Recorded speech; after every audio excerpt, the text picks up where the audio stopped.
Lanka. Let's look at the headlines first. Manufacturing PMI reached 7-month high in October 2021. Central Bank of Sri Lanka states. President West Sadahirusaya with Mahasangha.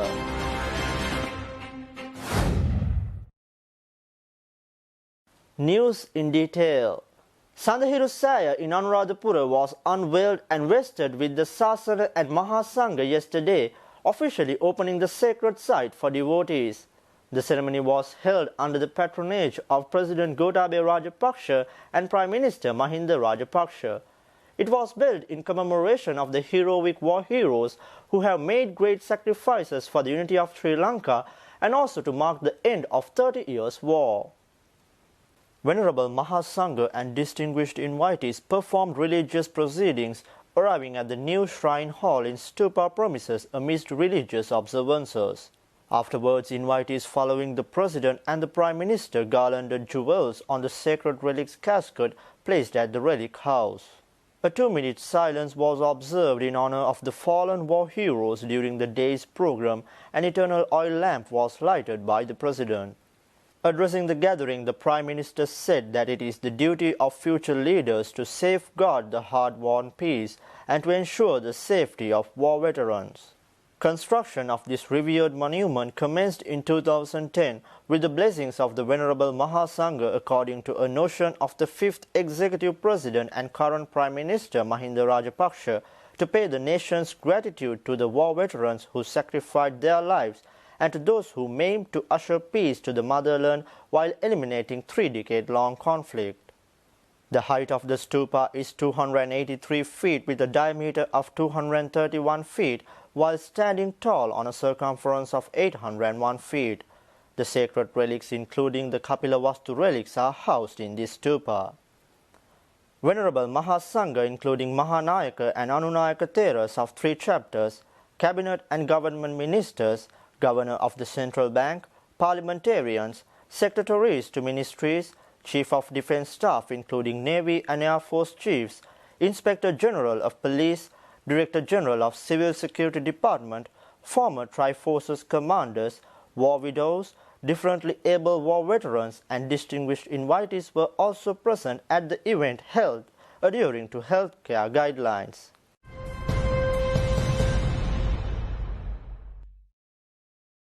The Central Bank Purchasing Managers Index survey released day before yesterday showed that the manufacturing and service sectors of Sri Lanka expanded in October 2021, indicating a strong revival in manufacturing activities in the country. Manufacturing PMI reached a 7-month high at 60.4 in October 2021, with an increase of 6.1 index points compared to the previous month. This increase in manufacturing PMI was attributable to the increases observed in all the sub-indices. Significant increases were observed in new orders and production, particularly in the manufacture of food and beverages and textile and apparel sectors during the month. Meanwhile, employment also increased during the month compared to the previous month, with the relaxation of travel restrictions in the country. The continuous increase in the cost of imported raw materials, mainly due to rising global commodity prices, has been highlighted as a major concern by most of the respondents in all subsectors.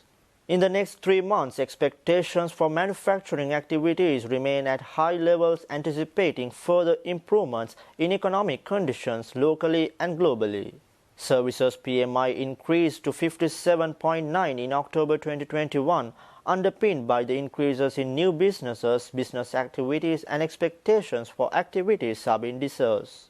This is the strongest rate of growth in services PMI which was observed since March 2021.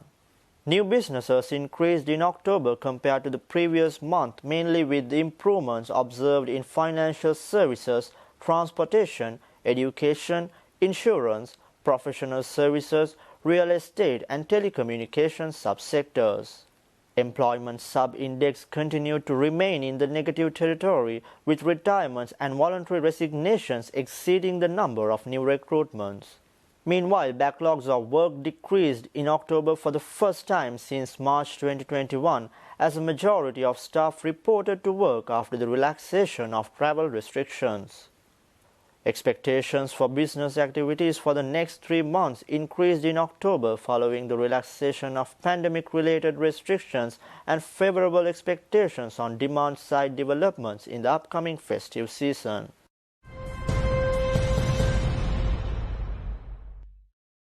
Health Minister Kehelia Rambukwala stated that the government targets to produce domestically up to 80% of the requirement of the health sector of the country, while citing the BOI as a major facilitator of involvement by the private sector in the provision of medical supplies. The minister stated this speaking at the opening ceremony of Sri Lanka's first medical device manufacturing plant in Bandaragama day before yesterday. This is the first time that a fully facility has been established for medical consumables with the view of export and significant amount of products manufactured and cater the healthcare industry in Sri Lanka. And I'm also proud that this is one of the areas where vistas of prosperity very clearly indicated. And in the manifesto, we say that we are looking at manufacturing all medical supplies as far as possible with the support of the BOI. Chairman is personally here today. I think we are looking at different levels today. We are inviting all investors from all quarters to come and invest in Sri Lanka, and particularly in the health sector. As of now, to look at, our targets are very ambitious. In fact, we are looking about 80% of medical supplies to be produced in Sri Lanka within the next 5 years. I think the Honourable Finance Minister has allocated funds from his latest budget towards that end. And I think the BOI will take a major share of it. I have no doubt that it will be a success at the end of the period that we have stipulated or we expect. I also must mention that the Flexicare is one of the leading manufacturers of medical devices, backed by over 30 years of experience in design and development, supported by modern manufacturing facilities.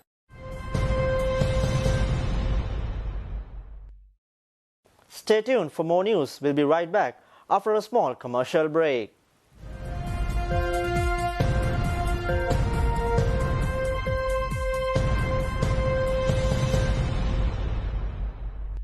Connect with SLT Rainbow Pages, your true local search.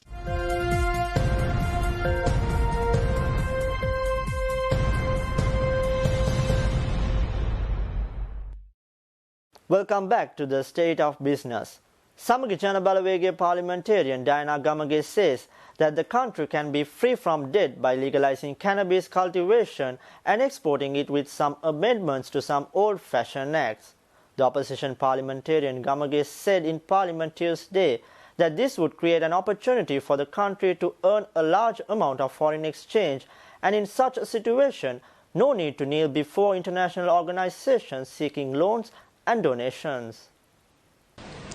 At a juncture where the whole world is in a crisis economically, Sri Lanka being a third world country in South Asia who's been hit hard with this economical crisis, I think in this situation, and I know it was very difficult to bring forward a budget, but with the great and the best of intention, the Honourable Finance Minister has managed to bring in a budget, however difficult it has been.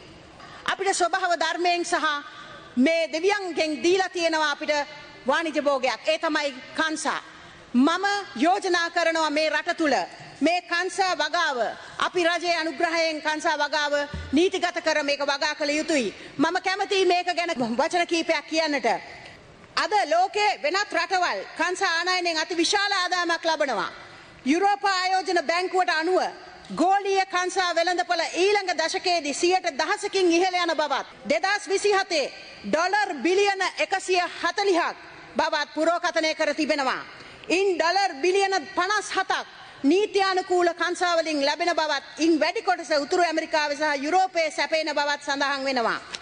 ඒ වගේම තමයි 2018 වසරේ ලෝක වෙළඳපොලේ කංසා නිෂ්පාදනය සඳහා estimate එක වෙළඳපොළ අගේ ඇමරිකානු dollar බිලියන 4.5 අතර අගයක තිබිලා තියෙනවා. 2025 විට වන විට කංසා සඳහා ලෝක වෙළඳපොළ අගය ඩොලර් බිලියන 8.6ත් 10.5ත් අතර වන ඇතැයි එස්ටිමේට් කර තිබෙනවා.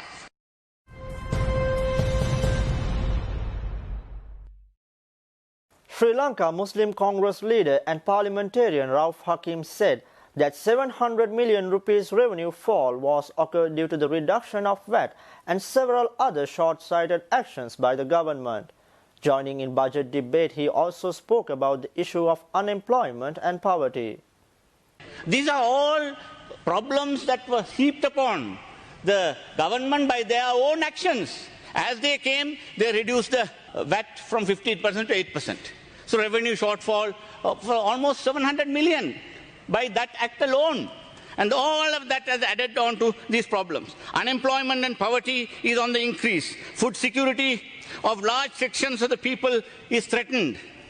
And we also have trade deficit widening.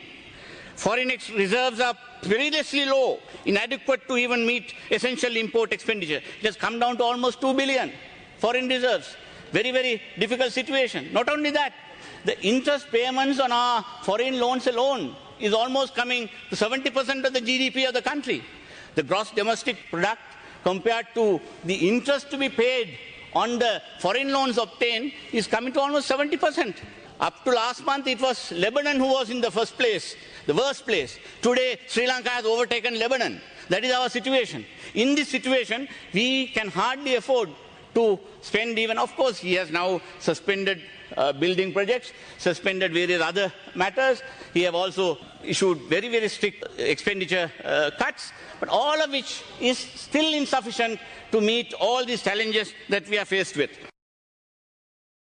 Sri Lanka Muslim Congress leader parliamentarian Rauf Hakim also said that due to the irresponsible behavior of the ministers, people do not believe what they say about the temporary closure of the Sapugaskanda refinery.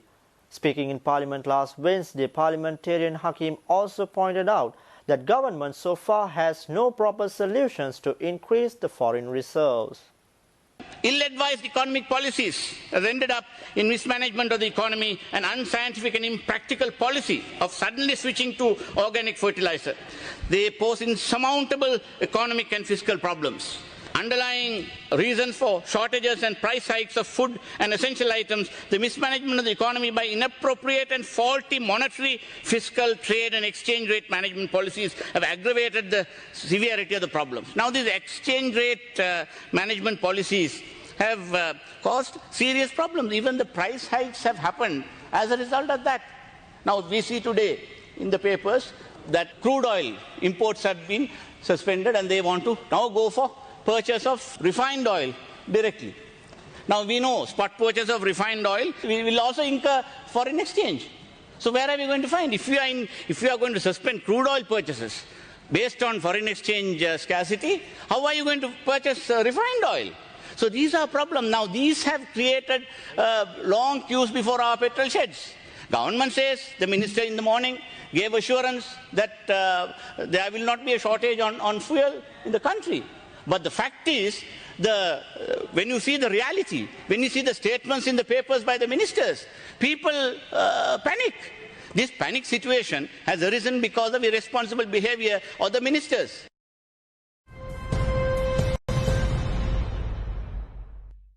Stay tuned for stock updates. We'll be right back after another commercial break.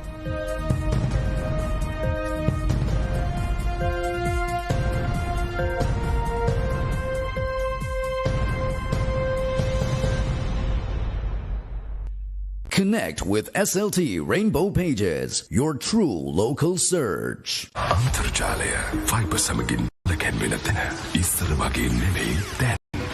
ශ්‍රී ලංකාවේ ප්‍රථම වේගවත්ම සහ පුළුල්ම premium fibre අන්තර්ජාලය SLT Mobitel Fiber. දේශීය fibre Balawegaya.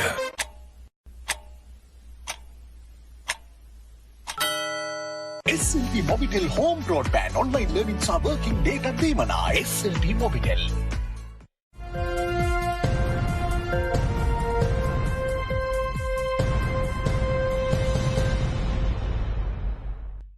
Welcome back to the State of Business. Colombo Stock Exchange ended on mixed note today. The all-share price index dropped 366.17 points to close at 10,658.72, and the S&P SL20 gained 38.37 points to close at 3,691.03. The turnover was 9.3 billion rupees and over 322 million shares were traded. Coming up next with foreign exchange rates.